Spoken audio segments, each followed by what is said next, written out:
En ces jours-là, parut un édit de l'empereur Auguste, ordonnant de recenser toute la terre.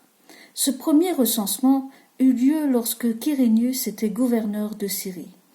Et tous allaient se faire recenser, chacun dans sa ville d'origine.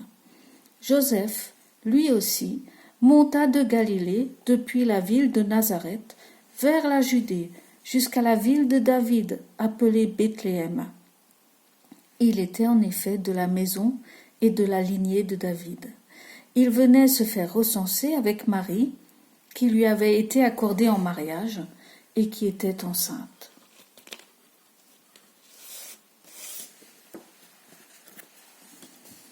Or, pendant qu'ils étaient là, le temps où elle devait enfanter fut accompli, et elle mit au monde son fils, premier-né.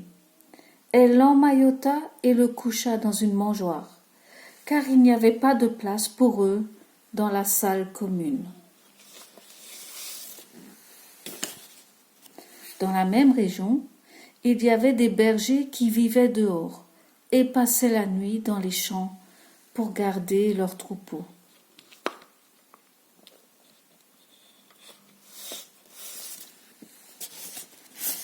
L'ange du Seigneur se présenta devant eux, et la gloire du Seigneur les enveloppa de sa lumière. Ils furent saisis d'une grande crainte. Alors l'ange leur dit : « Ne craignez pas, car voici que je vous annonce une bonne nouvelle, qui sera une grande joie pour tout le peuple. Aujourd'hui, dans la ville de David, vous est né un Sauveur, qui est le Christ, le Seigneur. Et voici le signe qui vous est donné. Vous trouverez un nouveau-né, emmailloté et couché dans une mangeoire. » Et soudain, il y eut avec l'ange une troupe céleste innombrable qui louait Dieu en disant : « Gloire à Dieu au plus haut des cieux et paix sur la terre aux hommes qu'il aime. »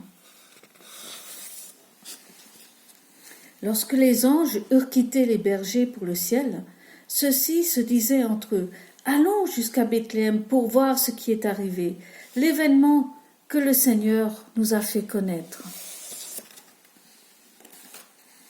Ils se hâtèrent d'y aller, et ils découvrirent Marie, Joseph, avec le nouveau-né couché dans la mangeoire.